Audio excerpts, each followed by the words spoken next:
In my past life, I was a complete hopeless romantic, pushing everyone away for the sake of Lily.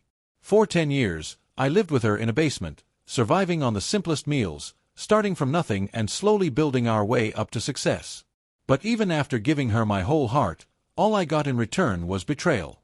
Still, I was stubborn, foolish enough to think I could punish her by ending my own life. I did it. I succeeded. And I regretted it. Fortunately, I was given a second chance, a chance to be reborn in my own body. This time, I'm determined to save my love-blinded, foolish self. I'll keep him far away from that deceitful woman and that scoundrel, and I'll make sure we live a better life. Jacob, please live. You have to live. It was my fault. I was the one who got carried away and got involved with Domingo. He only wanted to scam me out of my money. How could I hurt you for someone like him? How can I go on living without you? You might as well take me with you. Maybe when someone dies, all the fog in their mind clears. At that moment, my soul hovered above, watching Lily. Her face was smeared with tears and mucus, and all I felt was disgust. How had I never realized before how unattractive she looked like this? She had been the campus beauty queen for 4 consecutive years. I cared so much about appearances. If it hadn't been for her looks, would I really have loved her for so long? The Grim Reaper who came to take my soul stood beside my bed, watching Lily cling to my lifeless body and wail in grief. "With such a scene before you, isn't your wish fulfilled?" he asked helplessly. "Why are you still lingering here, unwilling to leave?" Yes, seeing Lily kneeling by my bed, full of regret and repentance, had always been my obsession. So why was I still refusing to go? I had felt satisfied the moment I died. Hadn't I? My gaze moved past the woman slapping her own face in hysteria and shifted toward the hospital room door. An elderly couple stood there, exhausted from their journey. The man's hair was completely white, veins bulging as he gripped the doorframe. The woman collapsed the moment she saw my body, unable to stand. They were my parents. They had rushed from our hometown after hearing about my death. They didn't get to see me one last time. They didn't get to hear me speak again. I regret it. Thanks to the Grim Reaper, I was reborn. I now had the chance to save the version of myself who hadn't died yet in this life. But the frustrating part was that I was reborn in the same body I had at the moment of my death. Right now, I was dragging my emaciated, skeleton-like frame toward the elevator. By the time I returned to the home I once shared in my past life, my hands were trembling as I unlocked the door. Sweat soaked through my clothes. The door opened, and the current version of me, Jacob, ran out in surprise. "Lily, you're back." At this point, Jacob had just returned from the hospital after undergoing an endoscopy because of constant nausea and loss of appetite. He didn't know yet.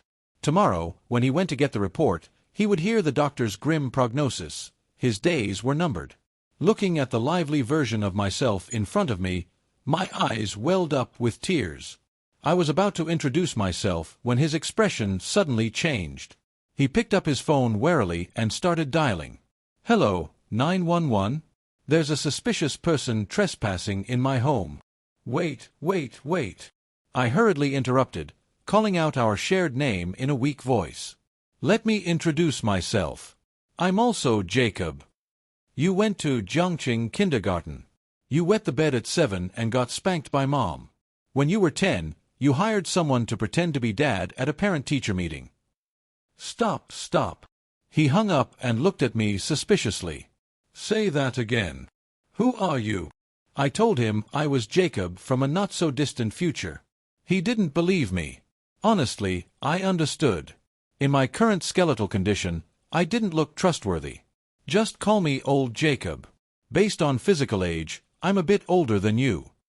He frowned deeply. "Maybe I should take you to the hospital or a shelter." I flatly refused and planted myself on the couch, refusing to leave. He grew furious. "Dude, this is my house. You showing up out of nowhere is really disturbing. Your house is so big. You live here alone. One more person won't hurt." He laughed angrily. "I'm married, okay? When my wife comes back and sees you, she's going to freak out." "Wife?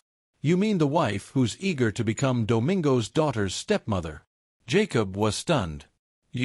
How do you know that? How do you even know about Domingo? I rolled my eyes. I told you. I'm you from the future. Do you think I don't know what your wife and Domingo are up to? Only then did he reluctantly let me stay, though suspicion remained. The next day, Jacob went to the hospital to get his endoscopy report. He called Lily countless times. All he got was a busy signal. He sat there, stunned, clutching his phone, face pale, not even reacting as I waved my hand in front of him.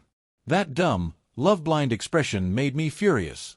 No wonder my good buddies in my past life eventually stopped talking to me. This kind of lovesick behavior was unbearable. I slapped him. He snapped out of it, clutching his face in disbelief. You hit me? Yeah. Because you look like you deserve it. I already told you, Lily is eager to become Domingo's daughter's stepmother. She's too busy to deal with you. His face turned pale. What nonsense are you saying? Why would she become someone else's stepmother? We're going to have our own kids. I sighed. It wasn't nonsense. In my past life, I called Lily countless times and sent her countless messages. She ignored every single one.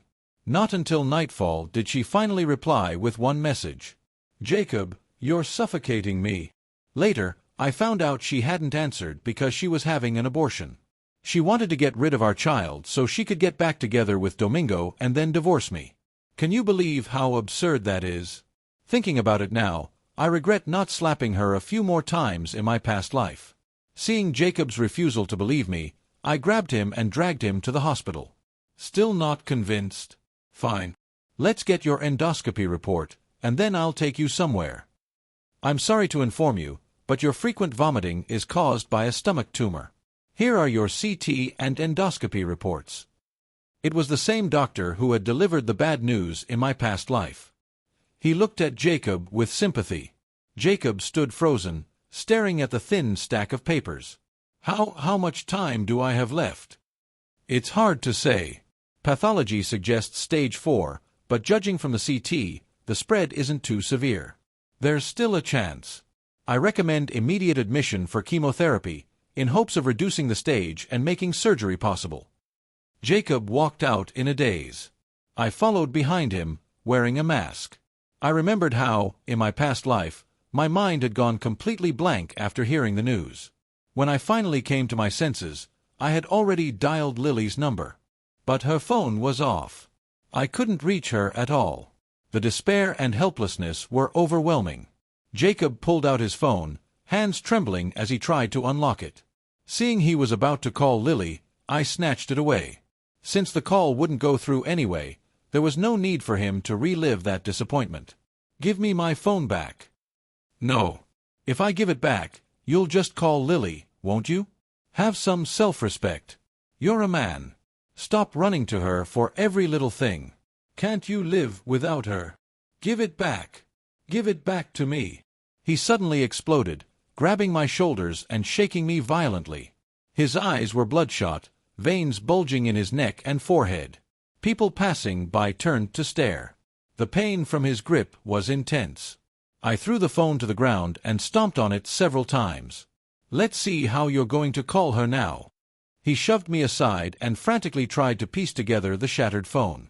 As he picked up the broken screen, a tear fell to the floor. Jacob was crying. I sighed and crouched down with difficulty, gently patting his shoulder. Don't be afraid. I'll be here with you. Honestly, I was never particularly strong. Cutting ties with my parents to marry Lily and running away with her to start a life in Shenzhen was the boldest thing I ever did. When I found out I had cancer in my past life, I was just as lost. I was only 30, yet the doctors had practically sentenced me to death. Back then, there was no other me to hug me and say, "I'll be with you." For Lily, I had alienated almost everyone. That day, I wandered home alone like a lost soul. After much effort, I finally got through to her and sent her my medical reports. I just wanted a word of comfort. Instead, she mocked me, saying it was a trick to make her come home and that the photos were poorly edited. I had always suffered from erosive gastritis. When we had nothing in Shenzhen, I ruined my stomach building our business, attending one banquet after another to secure deals. The doctors said my cancer was closely related to that. You could say I got this terminal illness for her and for our future. And what was she doing? She was getting an abortion. Getting rid of our child so she could return to Domingo and divorce me. How absurd. I was about to tell Jacob that clinging to life was better than dying for nothing when he looked up at me with tear-filled eyes. I don't want to get treated. What? My eyebrows shot up as I pointed at him. What did you just say? Say that again if you dare. He hiccuped in fright. I said I don't want to get treated. Why? You'd better have a good reason. And if you dare say it's because of Lily. As my tone grew dangerous, his expression became uneasy. I knew it. This lovesick fool was thinking exactly that. I raised my hand, wanting to slap him, but he was a cancer patient, fragile. I forced myself to calm down and grabbed him instead. Come on. I'm taking you somewhere. I'm going to show you reality. In the quiet, serene atmosphere of a private hospital, I dragged him toward the gynecology ward. Why are you bringing me here? He asked, confused. I kept a stern face and said nothing. In my past life, about half a month after my diagnosis, Lily came home looking exhausted. While gathering her laundry, I found a hospital admission slip. With trembling hands, I called the hospital.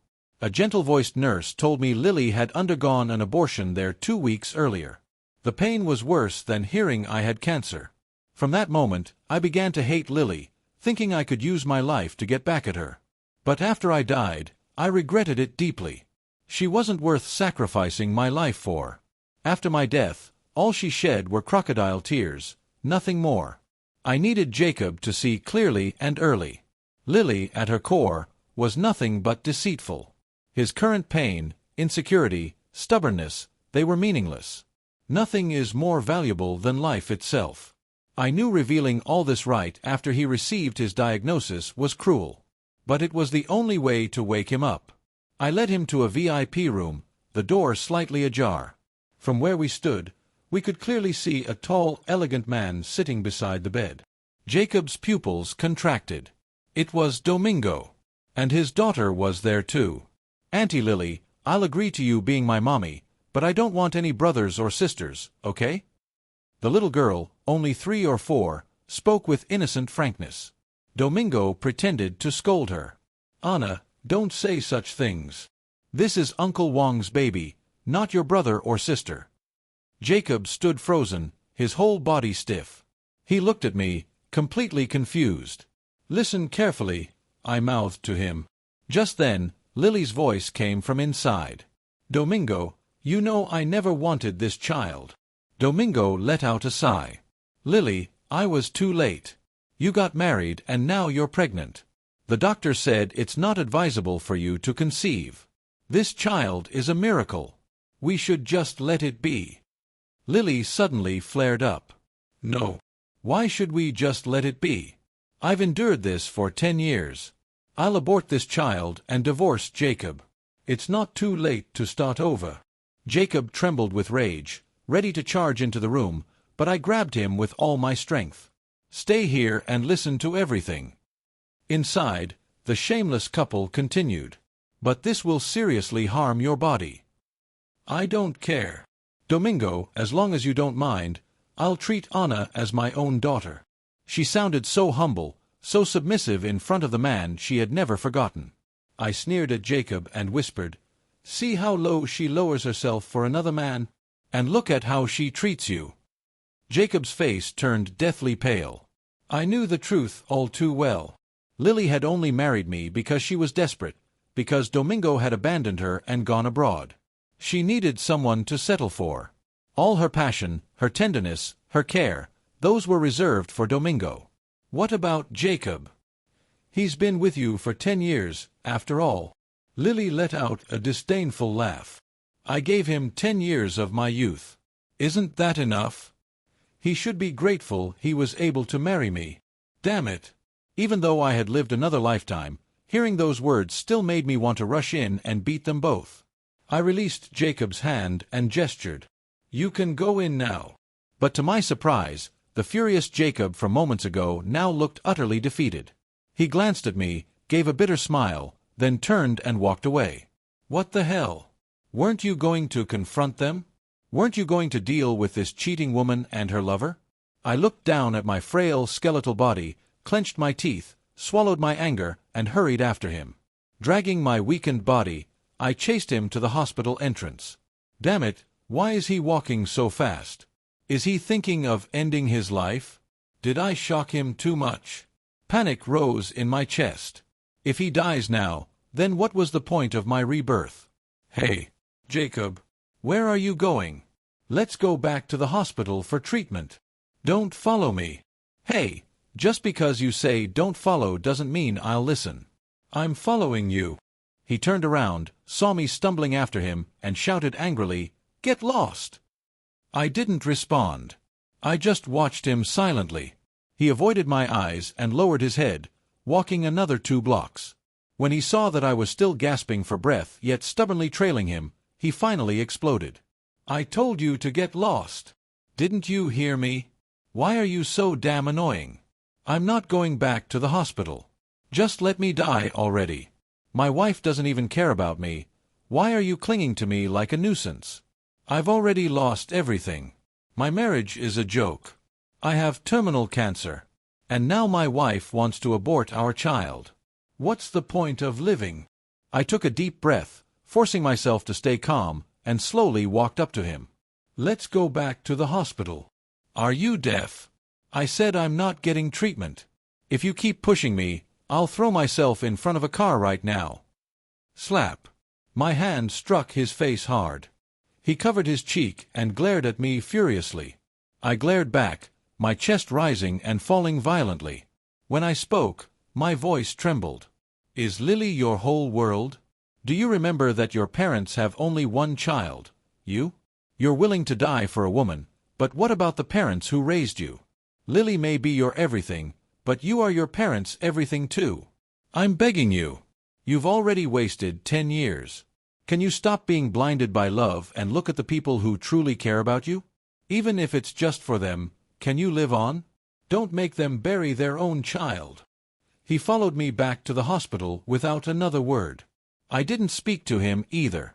I snatched the documents and his ID from his hand, went to handle the admission procedures, then dragged him to the oncology department. He seemed completely drained of spirit, letting me do whatever I wanted. I understood how hard it was to accept all of this. In my previous life, it wasn't until after I died that I realized that fighting to live is always better than giving up. My mom, my dad, they must have wished I could have lived, even just one more day. But when I was alive in my past life, I never thought about them.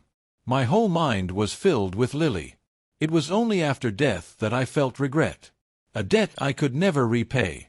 I didn't want this Jacob to leave his parents with nothing but endless sorrow and regret. I found a kind nurse and asked her to keep a close eye on Jacob, making sure he wouldn't do anything foolish. Then I went downstairs to find a public phone. It took me a long time to gather the courage, but with trembling fingers, I dialed the number engraved deep in my heart. The phone rang. My heart pounded violently. Hello. Who is this? The moment I heard my mother's familiar voice, I almost broke down. I bit my hand hard, taking several deep breaths before managing to hold back the tears. Who are you looking for? Did you dial the wrong number? She asked again, confused by my silence.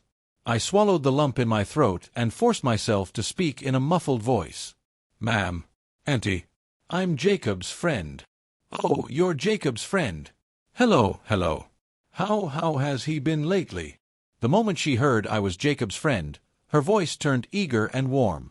Tears streamed down my face. In my past life, because my parents opposed my marriage to Lily, I angrily took the household registration book and secretly registered our marriage. Afterward, my father was so furious he said he wanted to cut ties with me. He had told me, "That Lily girl isn't sincere. You two aren't on the same page. What kind of life will that be?" But I was stubborn. Back then, I believed marrying the person I loved was enough. I thought she would eventually be moved by my devotion. So I married Lily with foolish courage. As expected, our life became a mess. My father's words came true. I was too ashamed to contact my parents. In the end, They didn't even get to see me before I died. It became one of my greatest regrets. I didn't want Jacob to miss the chance to see his parents because of pride. Auntie. Jacob, he's sick. I thought about it and decided I should tell you. Ewan. Uncle, you should come see him. There was silence on the other end. After a long pause, a trembling male voice came through. It was my father. My child, what illness does Jacob have? Don't hide it from us. Large tears rolled down my cheeks. It's stomach cancer. Perhaps the only love in this world that expects nothing in return is parental love. That very afternoon, Jacob's parents arrived at the hospital. They found him in the ward, receiving liver-protecting treatment and preparing for chemotherapy. The three of them embraced tightly and cried. I stood quietly outside the room, watching their now slightly hunched backs, my eyes brimming with tears. How blind had I been in my past life, hurting my parents so deeply for a deceitful woman like Lily. Looking at their backs, I slapped myself hard. With them here, Jacob would no longer do anything foolish for Lily. I took one last reluctant look at my parents, wiped my tears, and left. Next, I had to do what I should have done in my past life. While Jacob wasn't paying attention, I took his phone and went back to the home Lily and I once shared. I went straight to the study and found Lily's tablet. She had set it as a trusted device on WeChat, so I could log in directly. I opened her chat history with Domingo and sneered. Lily, I regret it. Only now do I realize you're the one I truly love. Domingo, I feel the same. One wrong step led to another. My greatest regret in this life is marrying Jacob. Even though he's done so much for me, I'm still unhappy. A marriage without love is a grave. I understand. It's okay. I'll stay by your side, expecting nothing in return. Message after message, complaints about their suffocating marriages. I had seen all of this in my previous life. So now, I calmly took screenshots of everything. Over the past 10 years in Shenzhen, Lily and I had co-founded a company, Little Ant Technology, specializing in smart home appliances. In the past 2 years, the industry had exploded. The company's valuation soared. We had secured Series C funding and were already working with investment banks and law firms to prepare for an IPO. Going public on the stock market was within reach. But I knew Lily would never let me have a fair share. In half a month, she would throw a divorce agreement at me, offering only 1 million yuan. Back then, blinded by love, I hadn't even asked for shares. Aside from the title of co-founder, I was just drawing a salary. 10 years of hard work, for a mere 1 million yuan. An amount that wasn't even enough for Lily to hire a department director. This time, I wouldn't let her humiliate me with that divorce agreement. Instead, I would destroy her reputation first. I logged into Little Ant Technology's official account and posted all the screenshots. When Domingo returned to China, Lily had arranged for him to become CFO. He was brought in from outside, and the original finance director, who had been with us from the beginning, was demoted. It had already caused dissatisfaction in the company. I went all in. I uploaded a video exposing Lily and Domingo's affair, revealed Lily's plan to abort our child for him, posted my cancer diagnosis, played the victim, and wrote posts condemning Lily. Very quickly, the posts went viral. At that time, Lily had just finished her abortion and was resting in the hospital. By the time she found out, it was too late. I watched as she, who never contacted me first, kept calling Jacob's phone. I ignored every call. The finance director called me. I said bluntly, "There's an improper relationship between the CEO and the CFO. What do you think the IPO review committee will think? There's no way we can go public like this." He immediately understood and became excited. "Understood, Mr. Wong. We'll vote to remove the CFO immediately." Domingo was expelled from Little Ant Technology in disgrace. Apparently, the blow was heavy. He panicked and messaged me. "Jacob, this is too much. I know you have misunderstandings about me, but doing this will only push Lily further away. You and your wife need to talk it out. Don't mix personal matters with work. They're separate." So he could panic too. When they were hurting others, neither Lily nor Domingo felt guilty. Only when their interests were threatened did they grow anxious. They kept calling and messaging me, but I ignored them, waiting quietly at home.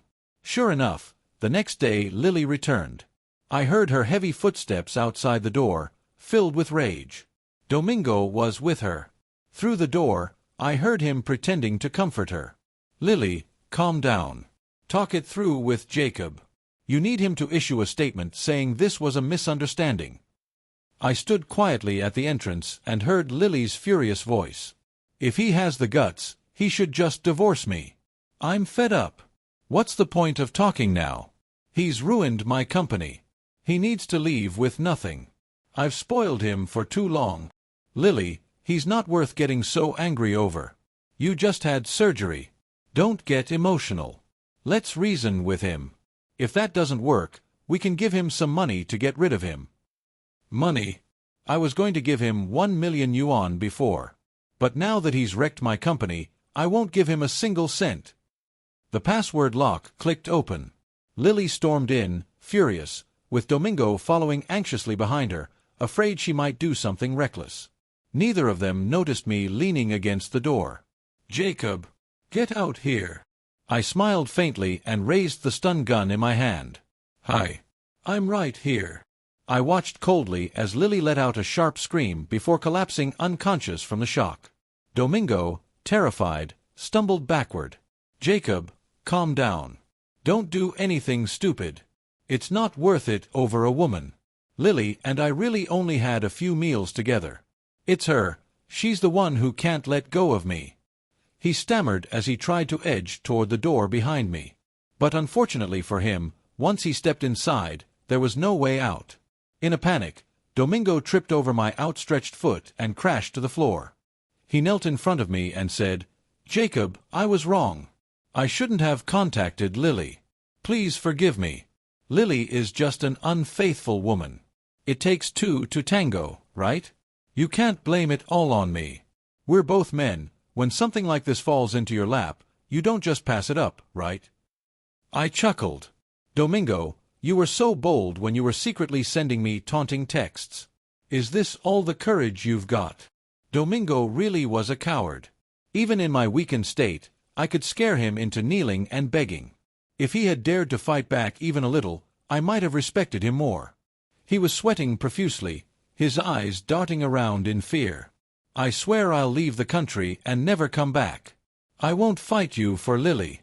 I was just playing around with her, scamming her for some money. I'll return everything she bought me. I won't tell anyone what happened here." I crouched down in front of the sweat-soaked Domingo and smiled at him. "I never said it was all your fault. That's why I'm dealing with both of you, isn't it?" Just as Domingo was halfway through his plea, Lily began to stir on the floor. Waking up, she overheard what he was saying. Her face twisted in disbelief. "Domingo, what did you just say?" Then she turned to me. "Jacob, I wasn't. I didn't give them a chance to say anything more. I shocked them both unconscious again." Lily would have begged for mercy, no doubt. But I wasn't going to waste time on useless apologies. Anyone can offer meaningless, insincere apologies. But in my past life, I lost my life. After setting everything up, I turned and left. When Domingo wakes up, he'll find himself on his way to prison. He won't be able to explain it away. Because in this life, Jacob is already in the hospital with a solid alibi. And once I disappear, there will be no trace of me left in this world. This is the last thing I can do for this life's Jacob. In my past life, I stubbornly refused treatment, partly because I was broke. I foolishly gave up my shares in the company and, since it was my own company, didn't care about not receiving a salary. I even used Lily's supplementary credit card for my expenses. I put all my money into our home, and Lily still wanted to destroy me. Cancer treatment, chemotherapy, surgery, targeted therapy, or immunotherapy, all require a lot of money. Only if Lily is gone can Jacob, as her husband, legally inherit the assets and afford his cancer treatment. And he won't have to burden his elderly parents with enormous medical bills. After I finished everything, the Grim Reaper appeared beside me and sighed. "You originally loved Lily selflessly in your past life, which was a merit, so I gave you another chance at life. Lily and Domingo's actions were bound to lead to their downfall. Someone else would have punished them eventually. Why dirty your own hands? Do you realize that by doing this, you've cut off your path to reincarnation in the next life? I smiled faintly. Punishment delivered by others can't compare to the satisfaction of doing it yourself, right? I held out my hands for the Grim Reaper to cuff me in chains. Now, have you truly fulfilled your wish? I nodded, a satisfied expression on my face. Yes. I've fulfilled my wish. And, thank you. I realized old Jacob was gone the day my parents suddenly showed up in Shenzhen. At that time, I was still drowning in the pain of Lily wanting to abort our child. Seeing my parents, whom I hadn't seen in 10 years, standing in front of me with heads full of white hair, I was stunned. They told me a friend had informed them that I had cancer. That damn old Jacob. I hadn't wanted to tell my parents. But when I saw my mother's red, swollen eyes, I couldn't hold back my tears of grief. How embarrassing, a 30-year-old man still crying like a child. I thought my dad would scold me the way he used to when I was young, saying, "A man doesn't cry." But instead, he trembled as he touched my head, choking up as he apologized for saying we should sever our father-son relationship. The three of us held each other and cried. There's no such thing as lasting grudges between parents and children. Especially when facing life and death, what can't be forgiven? I reconciled with my parents. I wanted to introduce them to old Jacob, but he never showed up again. I quietly asked the nurse, but she looked at me in confusion. "Who are you talking about?" I was stunned.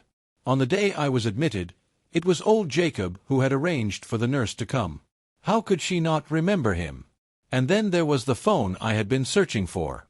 The next day, I found it on the bedside table. It was baffling. I distinctly remembered searching that table the night before, and there had been no phone in sight. I suddenly remembered what old Jacob had said when we first met. He said he was from the future, that he was the future me. Could something so strange really exist in this world? When old Jacob comes back to the hospital, I'm definitely going to ask him about it. But I waited and waited, and instead of him, the police showed up. Jacob. The female officer taking the statement was sharp and confident. My hopeless weakness for pretty faces kicked in when I saw her clear, righteous expression. Even the discomfort from chemotherapy seemed to ease a little. When she asked again, I mumbled vaguely, "Yes, that's me." "What's your relationship with Lily? Why bring up that wretched woman again? How unlucky." "Oh, she's my cheating wife." The officer hesitated for a moment. "When were you admitted to the hospital?" I pointed to the patient information at the head of my bed. "It's there." I don't remember the exact date. I was hooked up to chemo, my whole body aching, not really wanting to move. She stood up, checked the information, and jotted down the date in her notebook. "How was your relationship with your wife?" I rolled my eyes. "What do you think? She cheated on me and couldn't wait to be the stepmother to her first love's kid. She thinks I'm in her way." But the officer pressed on. "First love? Is his name Domingo?" My suspicion grew, and a hunch began to form. "Yes, him. He's been entangled with my wife ever since he came back to the country with his daughter." She asked a few more questions, mostly about my whereabouts. When she confirmed that I had been in the hospital the whole time, she left. My mom quickly stood up to see her out. They were gone for a while, and when they returned, my mom looked both relieved and disgusted. "Mom, what's going on? What happened?" "Lily was killed by that man, her lover." "What? So suddenly?" The night my parents arrived in Shenzhen, I told them everything about my marriage to Lily. My dad had been so angry he wanted to go after Domingo, and it took a lot to calm him down. He was still planning to teach them a lesson after I got out of the hospital. But now this. Ever since my mom learned about my terminal illness, the frown lines on her face had deepened. But now they finally eased a little. With Lily dead, you can inherit her estate, and you won't have to worry about treatment costs anymore. That's right. Lily was an illegitimate child, abandoned by her mother at a young age and raised in an orphanage. That's why Domingo had initially looked down on her. If it weren't for the success of our business, he wouldn't have given her a second glance. I was surprised to find that I wasn't particularly sad about Lily's death. In fact, I found myself thinking about old Jacob more than I thought about her. During my time in the hospital, I gradually learned more details about the case. Domingo was identified as the murderer, but he kept insisting he was framed, and that the real killer was me, Jacob. When the police questioned my mom about it, she cursed at them for a good half hour. At the time of the incident, I had already been in the hospital receiving treatment, and the hospital surveillance footage proved I never left. But Domingo kept insisting he had seen me at home. He repeatedly urged the police to check the neighborhood surveillance footage from that day, but they didn't find any trace of me. The police suspected he was faking insanity to escape legal punishment. "That lover is pretty bold," my mom muttered. "Lying through his teeth. You were too sick from chemo to even stand up, yet he claims you sneaked back home to frame them. It's clearly a case of them turning on each other." I smiled faintly. Maybe I really did kill them. You know, another version of me. My mom clicked her tongue in disapproval. "What nonsense are you talking about? By the way, where's that boy who contacted us? Why hasn't he come to see you? We need to thank him properly." I tilted my head, blinking back the tears welling up in my eyes. "He's always been here." After 8 grueling rounds of chemotherapy, enduring hair loss, jaundice, ascites, mouth ulcers, rashes, blisters, and all the other complications and side effects, I finally saw the light at the end of the tunnel. I looked at the face in the mirror, a face that was starting to resemble old Jacob's skeletal features, and smiled. So many times, I got through it by looking at that face in the mirror. My mom couldn't bear to see me suffer like that and often went out to cry. But I was confident, because I knew there was another me up there watching over me. I survived that painful, difficult journey. At my follow-up appointment, the doctor looked at my CT scans and marveled at my survival. "It wasn't in vain, all the effort you put in. The chemo was successful. The metastasis has disappeared, and the primary tumor has shrunk by 1/3. You've successfully downstaged and are now eligible for surgery." Being eligible for surgery meant my chances of survival had increased. Seeing my parents cry tears of joy, the doctor smiled and patted my shoulder. "You've done well. Go home and rest. We'll proceed with the surgery." After that, a few more rounds of chemo for consolidation, and with targeted therapy, you've got a good chance of making it 5 years. If the cancer doesn't recur within 5 years, it's considered clinically cured. And it's all thanks to old Jacob. I got up and slowly walked into the garden. The sun was bright outside. I closed my eyes and felt the warmth of the sunlight on my face. "Jacob, thank you." A gentle breeze brushed against my cheek, as if he were whispering back, "You're welcome."